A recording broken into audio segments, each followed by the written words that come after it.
Today, we're doing a 30-second theory lesson. And I know what you're saying, like, how can you possibly learn music theory in 30 seconds? Well, of course, you can't learn all of music theory in 30 seconds, but for our beginner and intermediate players out there, there is an exercise. It's a warm-up exercise that we've developed around here at Open Studio that I think gets you a good chunk of the way in understanding how a good chunk of the songs you play work. How do they work? What are the elements? What are the devices that composers and arrangers and improvisers use to get around music? This very simple little warm-up exercise, to me, has been game-changing. I started doing this after watching Brad Meldau, a Brad Meldau video on YouTube. It was just like from a masterclass from 20 years ago. Brad Meldau talking about what he does when he sits down at a piano for the first time.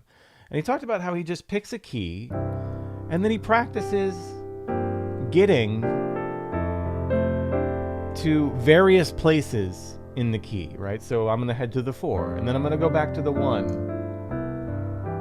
right? And then he'll talk about, well, maybe I'll hit the 5 chord and the various ways you can get there.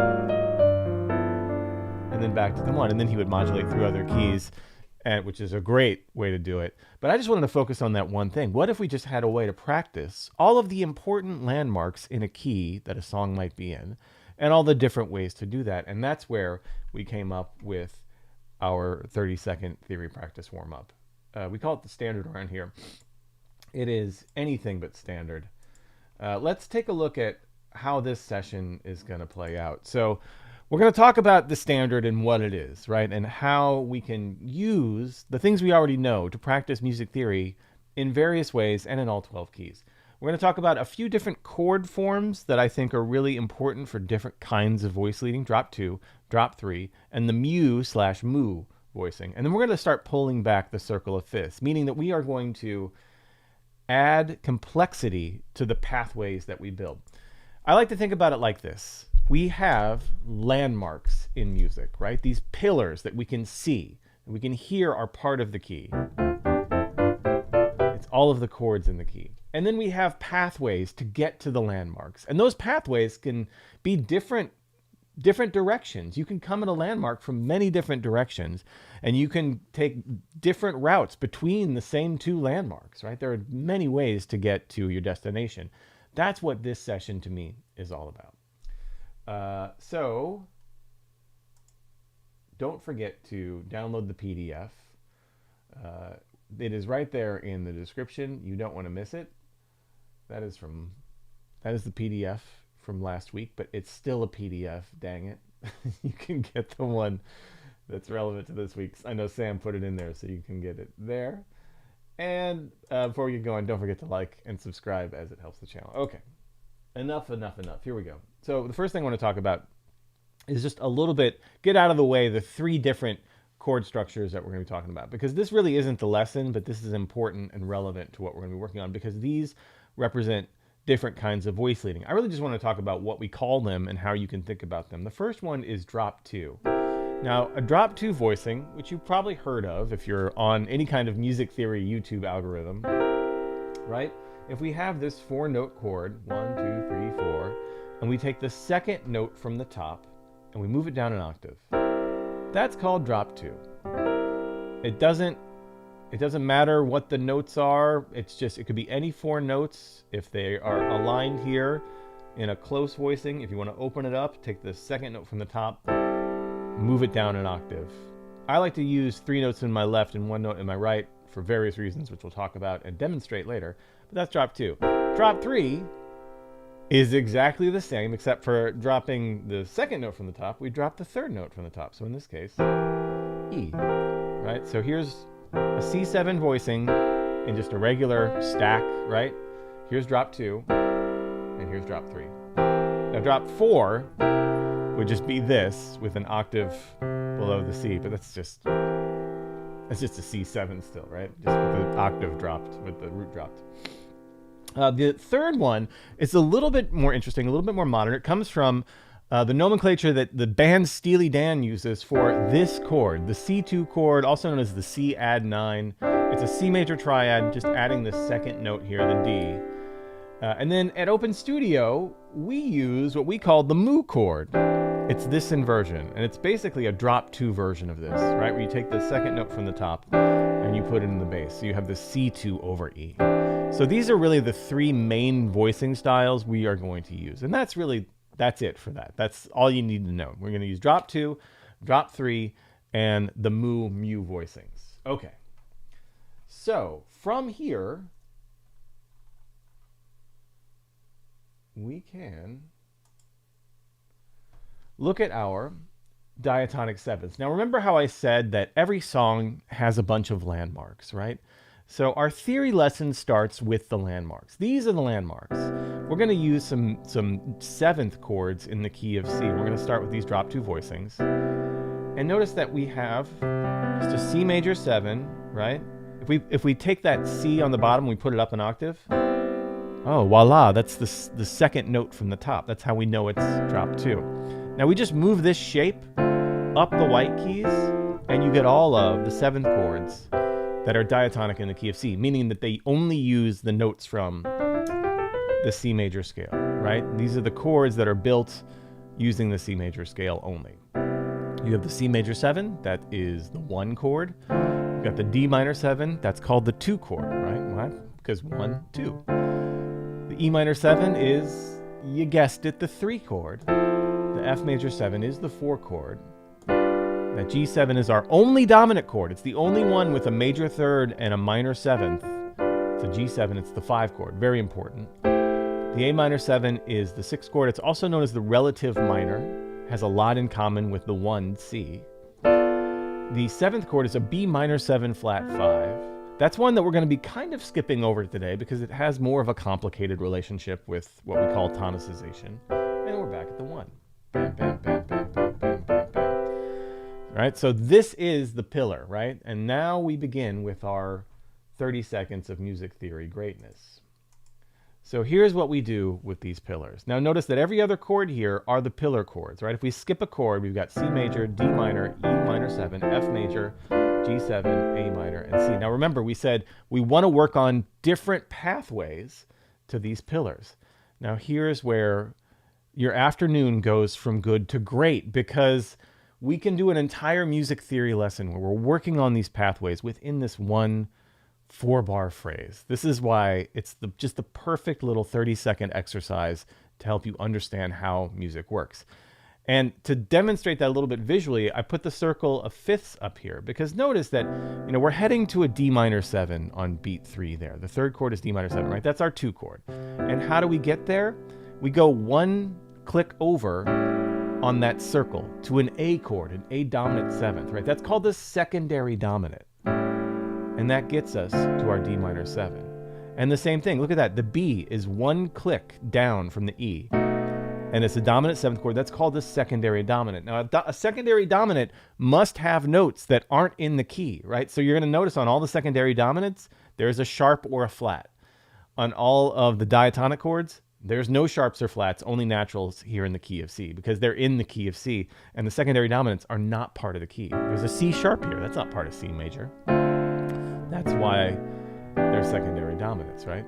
Our C7 is 1 click down from our F, right?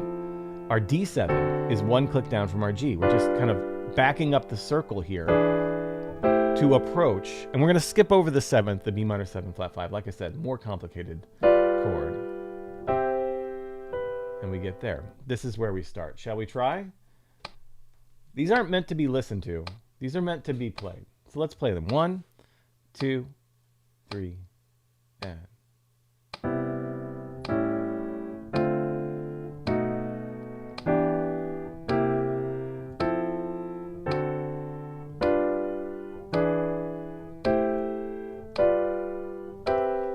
That's your secondary dominant training. This is the first step. 1, 2, 3, and... But there is so much in this step. This is literally about 90% of all of the songs you know use this as the theory backbone. They use diatonic chords and secondary dominants. That's what so much of the music we listen to in the West is made up of. It's literally most of it. Let's try it again. 2, 3, and.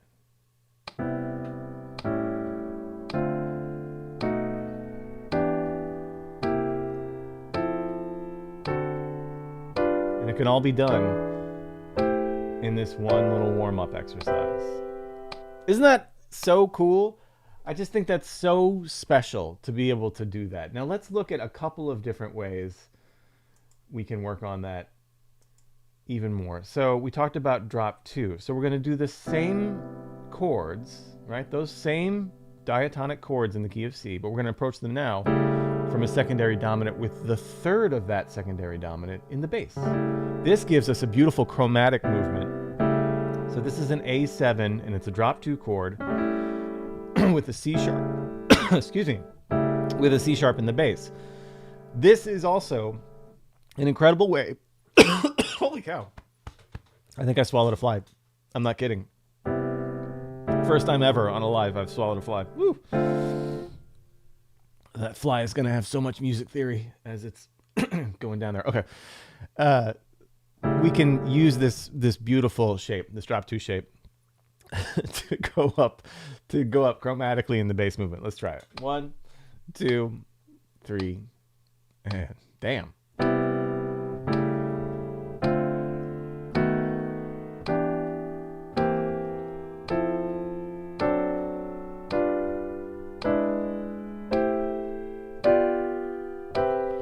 How about that? 3, and again, this exercise is so malleable. We can turn it into so many different ways to work on these pathways. And now we've got this beautiful voice leading workout. It's just gorgeous. Let's do it again. 3, and.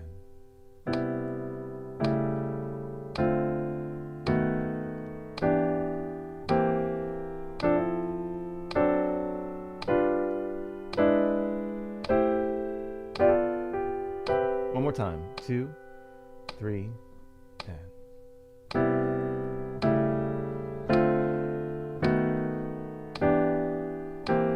Ooh, it's going to help with my protein intake of the day. That fly.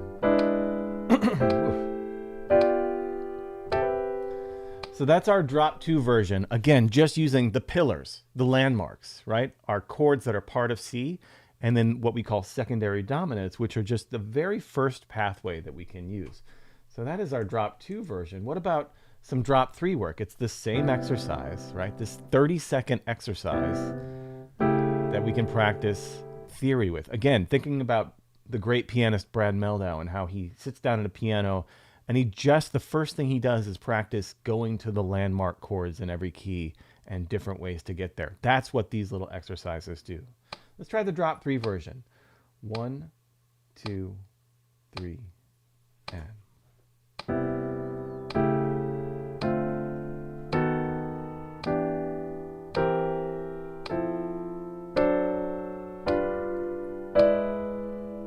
So gorgeous. Try it again. 2, 3, and. How good is that? And if you've studied classical theory at all, you've heard these sounds also a million times. Nothing new here, but a really fun way to practice music theory that's actually pretty applicable to even modern styles. Let's do this one more time. 2, 3, and.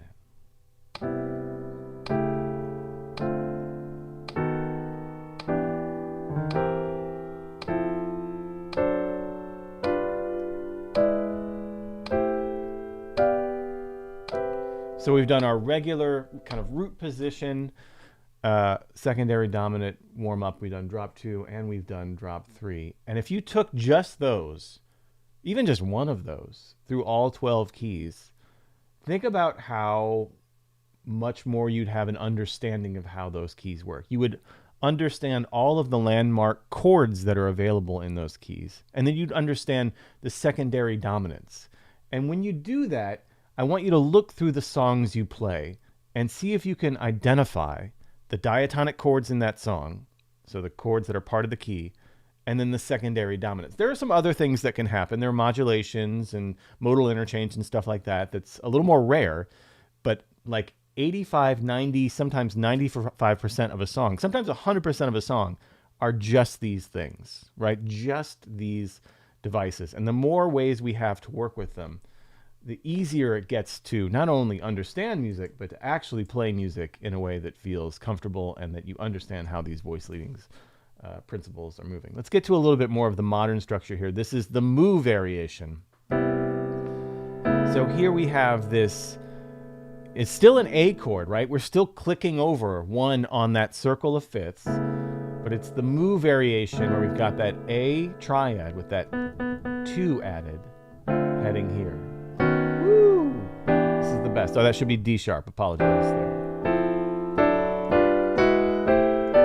Come on now. Come on now. This is the best. Check out the mu variation. Same thing, but again, that different voicing structure. Here we go. 1, 2, 3, and.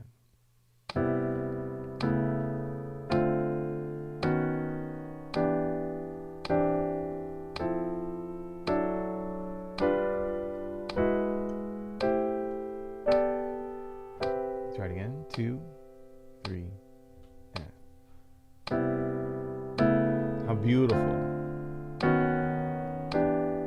And so you might notice with each of these voicing structures, there's a little bit more variety in the feel. Like that drop 3 has a very churchy or classical feel.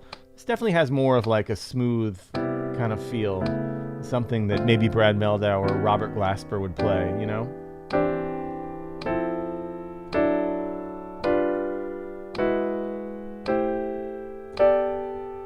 Do it again. 2, 3. I'm such a sucker for this one. Such a sucker.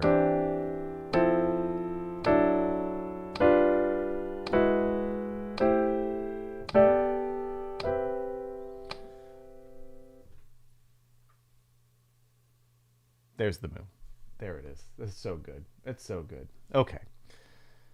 So there's all of the different voicing structures. It's just so, we do this a lot, this exercise at Open Studio, because it does help to teach folks all of these pathways, but I'm always just blown away by it because it does help me to understand music better and voice leading and all of the important bits. It's just great. It's just great. And like I said, all of these, you could just work on one, and it's a whole music theory lesson of how a lot of songs work in just this one short little exercise, you know? And we're just doing all of these little voicing differences for different voice leading purposes, but it's really just at the core, what are the landmarks and how are the pathways built? Here's a new pathway, right? We talked about that circle of fifths and clicking down. And we talked about how when we're heading to our D minor, that A is one click down on the circle of fifths from the root, right? Well, you know what's a click down from the A? E. So we're going to go one more click on that circle of fifths, and we're going to do what we're calling a 2, a secondary 2-5. So we talked about a secondary dominant. This is like a secondary 2 chord to a secondary dominant to a secondary, or to a primary chord. So we have like a 2-5-1 to D minor. This is called tonicization. We're making a temporary tonic out of that D minor, right? For just those 2 beats, we make it seem like we're in the key of D minor. And for the next 2 beats here, the F sharp minor 7 flat 5 to the B7, we're making it appear like we're in E minor for a second. And then here, the G minor 7 C7, this is part of the key of F, right? This is all, we're making it seem like we're in F for just a second. Even though we're in the key of C, it's called tonicization. We're making little temporary tonics out of each one of those diatonic chords. This is like we're in the key of G. This is like we're in the key of A minor. And then finally, we're back to the key of C. Dang it, let's try it. 1, 2, 3, and.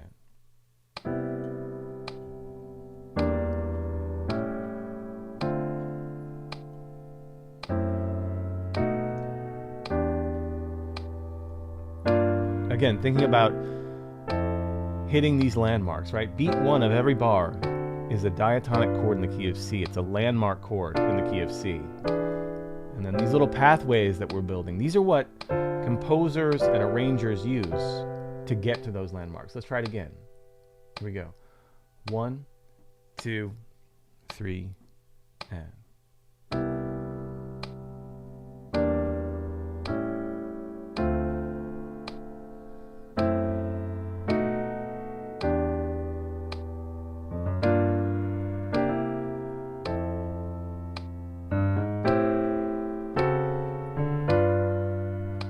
Come on now.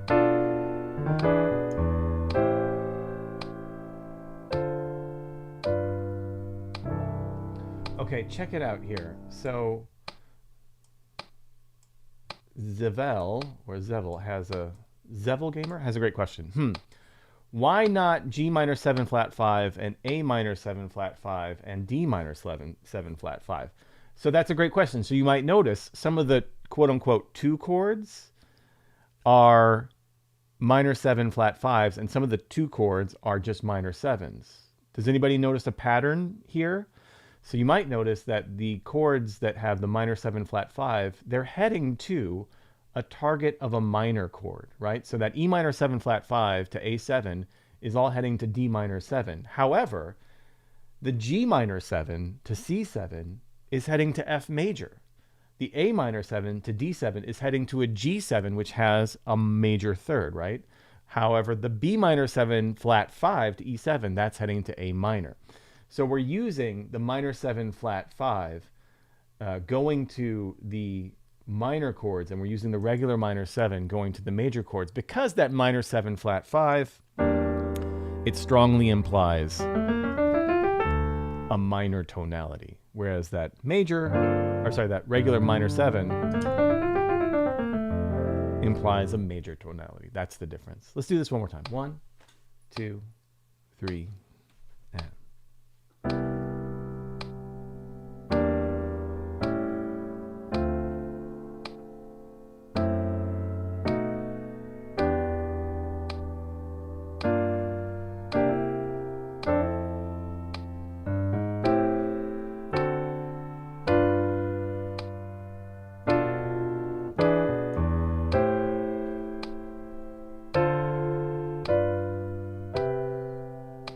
Pretty cool, right? So one is like a minor 2-5 and one is a major 2-5.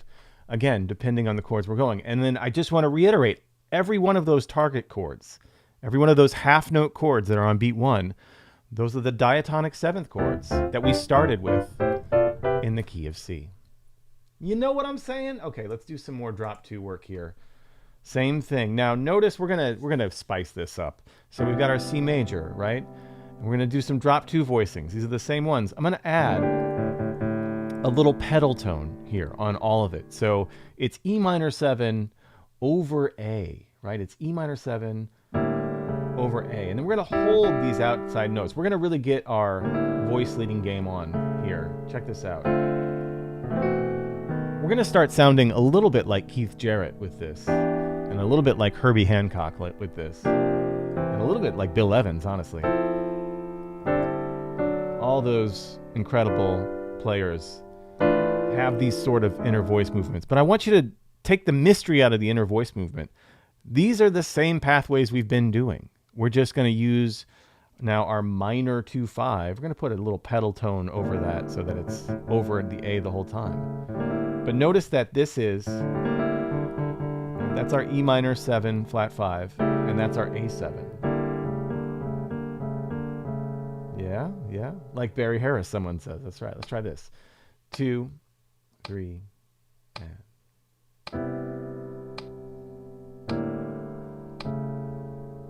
I mean, it's so splendid. So splendid. I don't think I've ever used the word splendid in my life, but somehow it really applies to this exercise.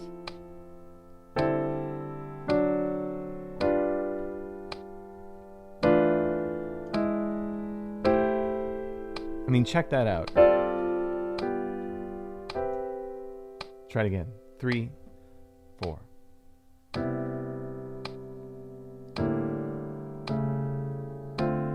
Good gravy. Isn't music the best? Music is the best. You might put an octave on the bass note.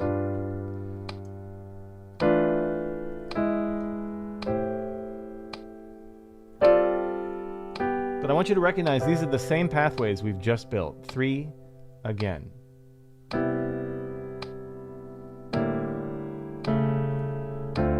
Yeah, I'm going to put an octave on the lowest root because I think it sounds good.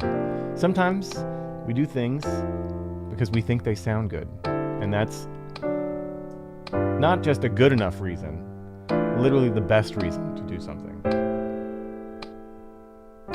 Yeah, good gravy. Good gravy.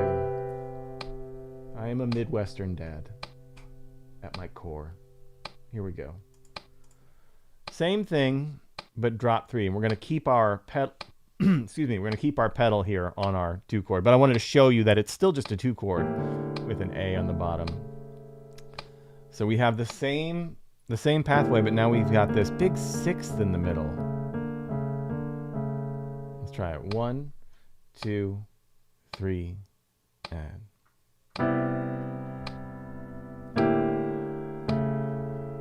how awesome is that?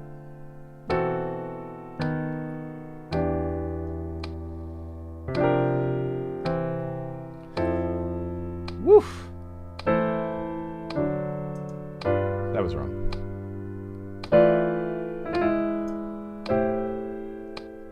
These drop 3 cadences, they do feel sort of like Handel-esque. You know what I'm saying? Bach-esque. Feels like there's a... feels like you would write it for an organ. Big church organ.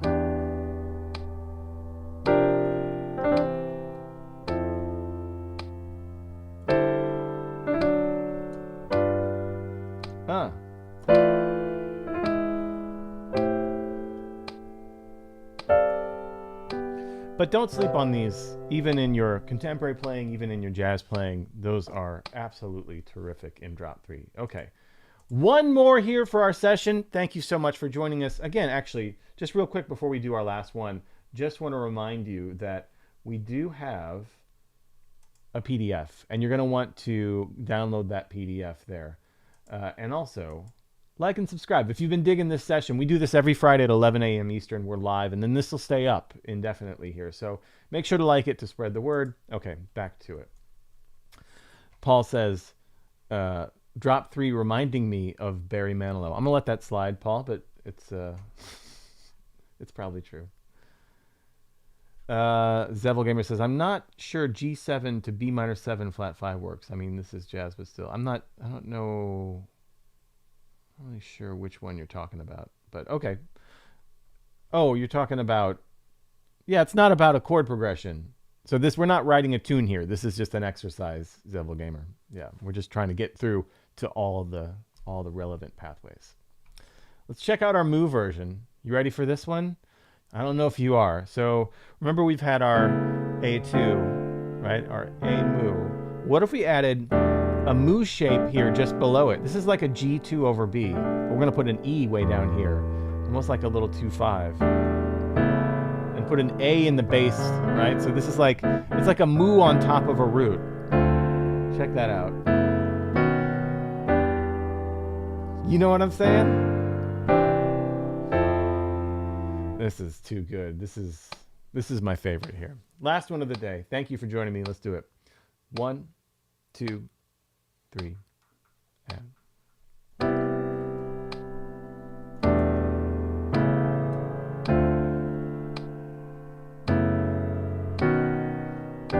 It's the greatest. It's the greatest, this one. But can you see how this relates to the Mu chord? Can you see these Mu chords? We'll go over it here in a minute, but these are literally Mu variations. Try it again. 2, 3, and.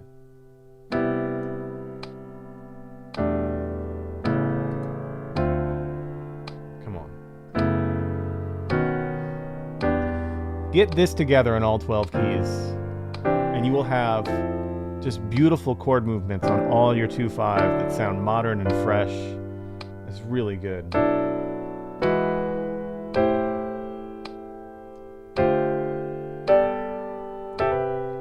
2, 3, again.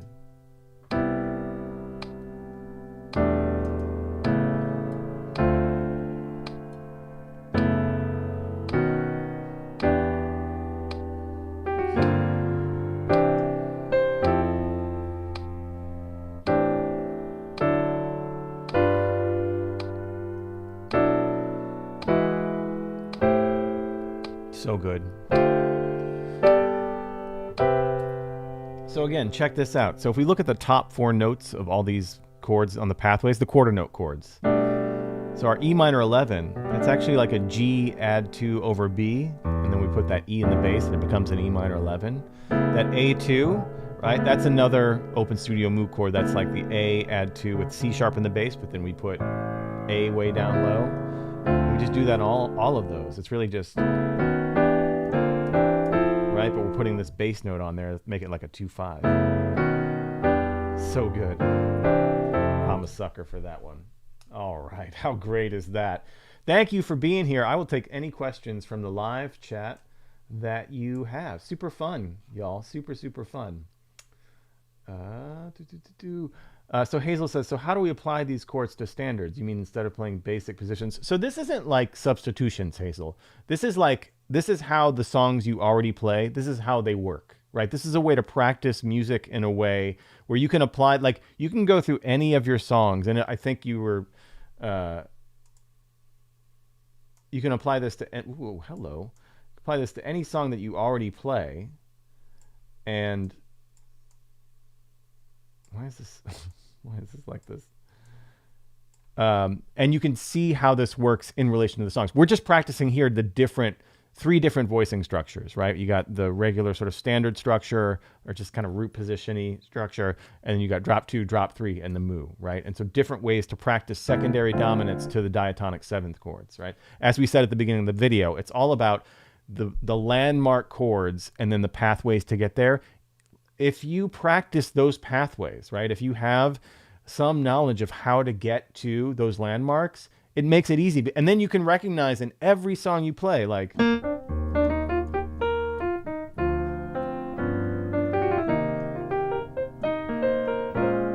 right? So that's There Will Never Be Another You. Jams, I'm just pulling songs out, right? That's a diatonic chord, E flat. D minor 7 to G7, right? That's a 2-5, a secondary 2-5 to the relative minor, right? So that's exactly what we just worked on, going to C minor, right?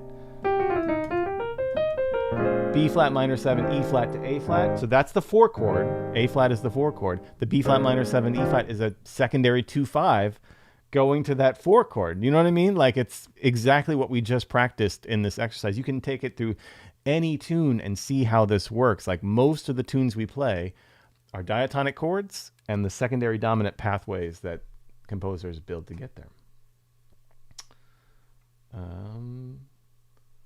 Clarissa says, what if I add the 2-5-1 to every chord? I wouldn't do that. I wouldn't do a 2-5 to every chord, but you could.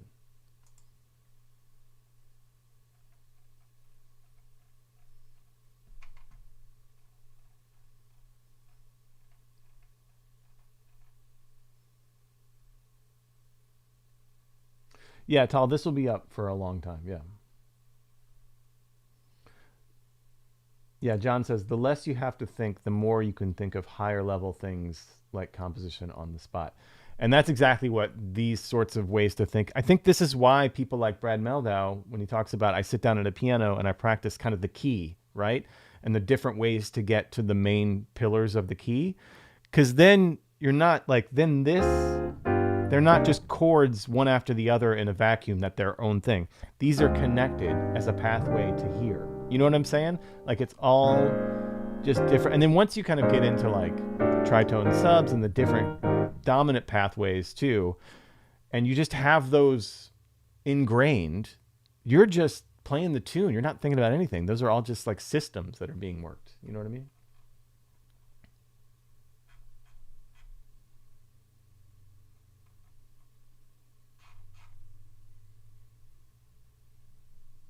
Any other questions? Any questions at all? Hit me up here.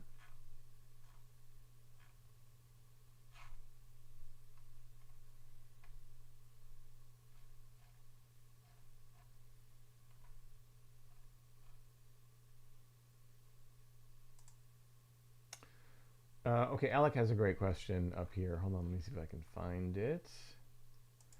Alex says, this is beautiful, Adam. Why not approach the 7 chord the same way? Is it because it's not a major minor chord? That's exactly right. So the 7th chord, the B minor 7 flat 5, is not major and it's not minor. It's actually a diminished chord, right? The half diminished. So it's got this diminished triad and then that minor 7. And that diminished triad complicates things a little bit because it's already unsettling. It's already somewhat of a dominant chord, right? It is in itself this dominant chord going here. So we could do, and also, by the way, I think the technical term for a secondary dominant, the root has to be part of the scale, right? So notice that when we're heading to D, the secondary dominant is A. Well, the root A is part of C, right? If we're heading to E, secondary dominant is B. That root B is part of the C major scale. Even though it contains a D sharp, the root is part. Now, if we're heading to B minor 7 flat 5, the root would be F sharp if it was like a perfect 5th above or perfect 4th below. And that's not in C. So technically it can't be a secondary dominant. But then also it's heading to something that is arguably more tense than the dominant chord itself. You know what I mean? So another way to think about this chord that a lot of bebop musicians thought about, minor 7 flat 5 chords, is it's actually D minor over B. It's like a D minor 6 over B. So you could approach it from like an A7, which would work, considering that it's like a D minor chord. But that's hard to do in a 30-second warm-up, right? So there's a lot of like caveating for that one chord. So I usually just skip it in these warm-ups. And also, by the way, practically, there's almost never a time where you see a composer tonicize a minor 7 flat 5. It happens. I'm not saying it doesn't happen, but it's not nearly as common as literally every other chord. It rarely happens where they're really using like a secondary dominant to get to a minor 7 flat 5. Very rare. Paul says, where does the name Mu come from? So Steely Dan came up with the name for this chord, and it's the Greek letter mu, M-U, right? And I love the version of this chord, the C, D, E, G, right? This major triad with the added 2. I love the version that has a drop 2 version, basically, where the E is in the bass. And then this inversion, too, right? You've heard it.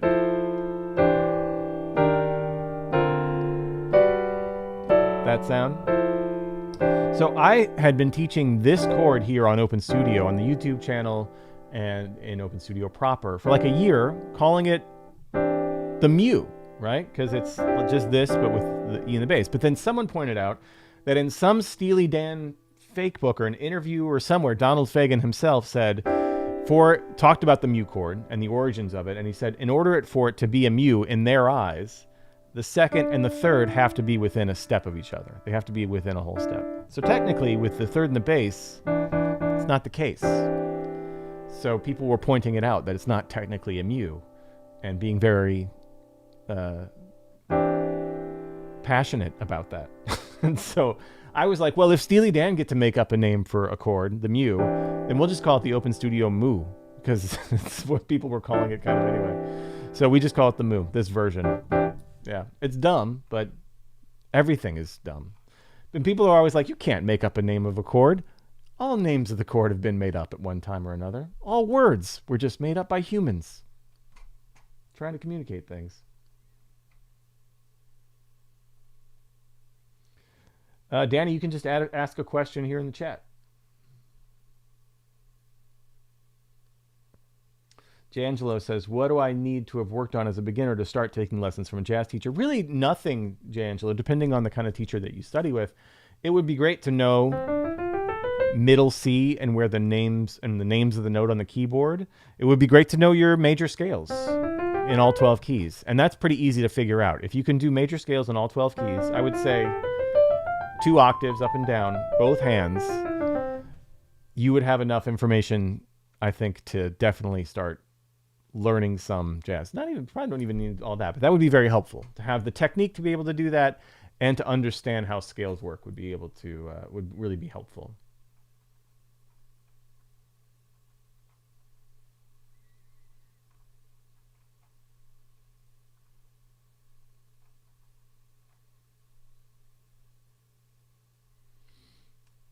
Hazel says, can you share some tips on how to practice licks and implement it to a new song next time? What is the thought process when a musician's improvise? Yeah, we've done a lot of videos on that. How much of it is from memorizing licks? There's certainly some of that, but it's not even like we're memorizing licks. They're language. It's part of a language, Hazel. So in the same way that it's like, I didn't memorize the sentence, I didn't memorize the sentence, right? I have it memorized, I guess, the sentence. I didn't memorize the sentence, but I know how the English language works. I know how to convey ideas with grammar and vocabulary. And that's what improvising music is. You have a vocabulary, you have grammar, you have cliches, you are breaking cliches. Sometimes it's poetry and can be very avant-garde and can be very what's the word I'm looking for? Abstract or vague, like a poet can be with words. Sometimes it's very clearly stated, and very cliche in the pocket, and just I'm saying this. So it's not just more like memorizing licks. It's more like it's like it would be the difference between like just memorizing a phrase in a language, but not really knowing what it means. But if you learn what the words mean, how the syntax is and the grammar, and then on a deeper level, the cliches and the rhythm, the pitch of the language, then you're actually speaking the language. And it's a very similar thing. It's not a lick memorization process. It is a lifelong process of learning a language and becoming fluent. Yes, Ernest, these sound great. All of these, the drop 2, the drop 3, and the moo chord sound great in gospel music for sure.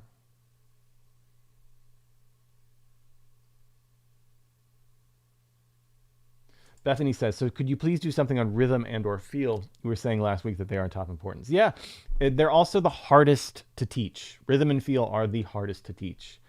In the same way, Bethany, that we could, again, transcribe the words that I'm saying to you now, but what is the rhythm and the pitch and the way I'm phrasing all of this?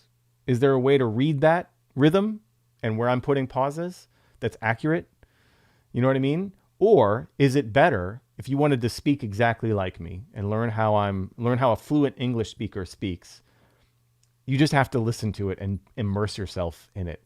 So really, for me, there's no great exercises for learning rhythmic vocabulary or feel. It's just about finding the music you love and immersing yourself in it and just recognizing the rhythms that are part of it. How are and just playing along to the records.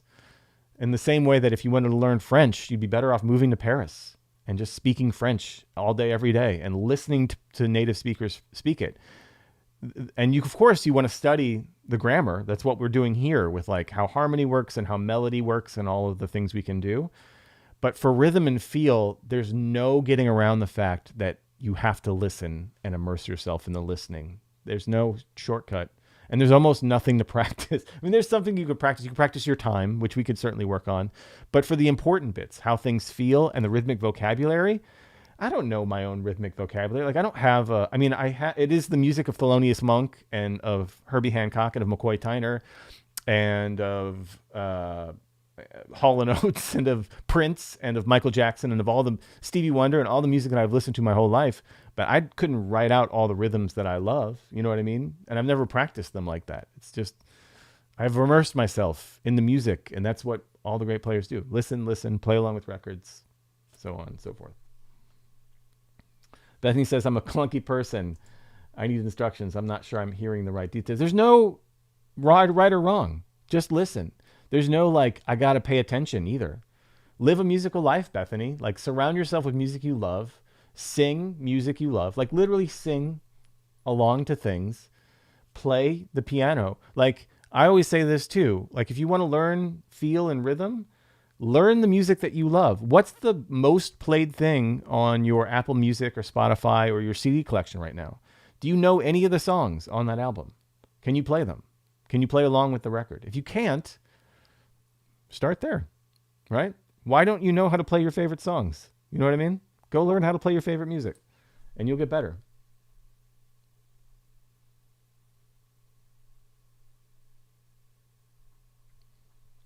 Lawrence says, you mentioned using a single bass root note? Is it to give the bass player more landscape? Lawrence, no. So we were talking about like on the drop 2 and drop 3, you know, if we have here our, let's say we have our G minor 7, right? Or C7, right? G minor 7 to C7 and drop 2. So I've got 3 notes in my right hand, B flat, D, and G, and 1 note in my left hand, F. And we're going to move the D down to C and the F, right? So I do this for a couple reasons, because I can add things on the lower half of my left hand that help emote.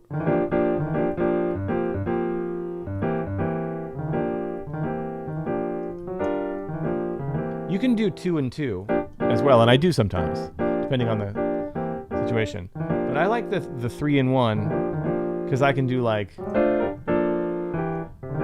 little swoops, chromatic swoops up, scoops.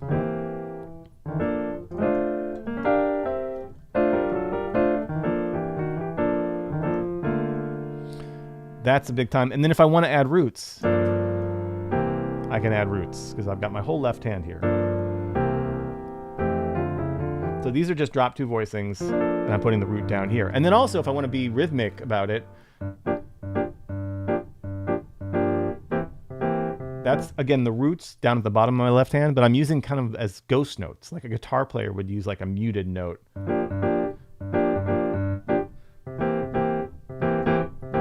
Right? A-da-da, a-da-da. And that's why I usually do 3 and 1 with those drop 2 voicings.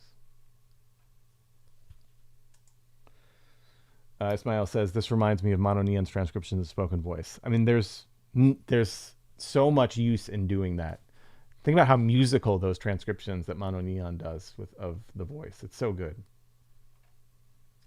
Eduardo says, would a minor mu be with a flat 2? Not necessarily. So this would be like a C minor mu, right? C minor triad, add the 9. So if the 9 is natural, it would be natural in the mu as well.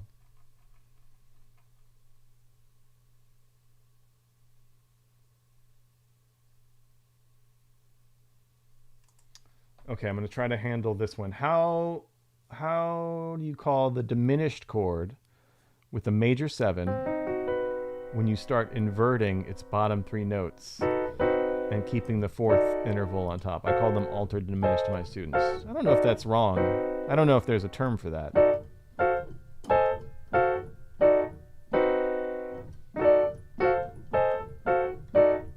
It's a great sound. We call these unicorn chords here at Open Studio because of the shape. Looks like a unicorn, like a little horse body with a horn. The shape of it. Hazel says, what do you think, Adam? Will it be better for a 6-month-old baby to learn classical music first or jazz first? Hazel, I don't think, I think just for 6 months, if you've ever been around a 6-month-old baby, they don't really know the difference. So just any music for any kids, really. Whatever the kids like, I think is probably good. I was talking with a friend last night about like, both my kids play music, you know, they're neither one of them plays jazz or classical really. But my daughter plays like electric bass and is learning songs by ear. And she's played piano, she's played classical violin, like they both played classical piano lessons. And I try to show them jazz, but you know, I'm their dad, so they're like, eh, you know. But they both love playing music, and I think it's just due to the fact that if you just keep music around, again, if you have a musical household, there's instruments around, you're there when they get curious to like, oh, try this, or, you know, whatever. That could be good. And then we started with piano lessons, just basic piano lessons, because I do think it's like, that's something you can't get back. Start when they're however young you're comfortable with, but it does give them a little bit of a leg up, you know. But there's like, I would say for just regular piano lessons, usually classical based, so that they understand some basic knowledge of music theory and how to read a little bit, you know, and then show them jazz if you want. There's no like, there's also not a hard and fast line. You know what I'm saying? Try some Zeppelin. That's what my wife did.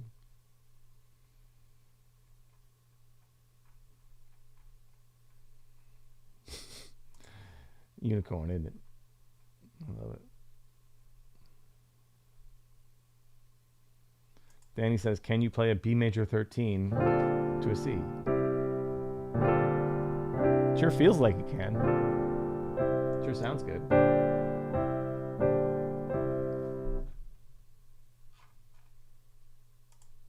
That's right. Peter Martin says musical household. Nice. Paul says, I used to have Chet Atkins records on when my son was a baby. Now at 12, he plays Metallica and Slipknot on guitar. But he's playing guitar, Paul. You know what I'm saying? It's like, you know, I mean, how much of our parents' music are we all playing? I mean, for me, it's actually kind of a lot. My dad really liked jazz and like Steely Dan, and I play a lot of that kind of music. So but I mean, in general, you know, how often do kids play their parents' music? All right, everybody. Well, thank you. Super fun session. Again, check out the PDF in the description. You can download that. That is yours to take with you. And I will be back next week, same time, 11 a.m. Eastern, same channel, Open Studio, jazz.com. If we have any Open Studio members, join me. Open Studio Pro members can join me at Feedback Friday here, coming up in about 1 hour and 5 minutes. That's where you can play for the group. You can play for me, get direct coaching from me on Zoom. And then Open Studio members at 2 o'clock Eastern, we have a mentor session from the amazing Aaron Parks. Doesn't get any better than that. Mentor session from Aaron Parks for Open Studio members. So join us there. Oh, nice, John. We appreciate it. And we appreciate you. I'll see you next week. Cheers, folks. Later.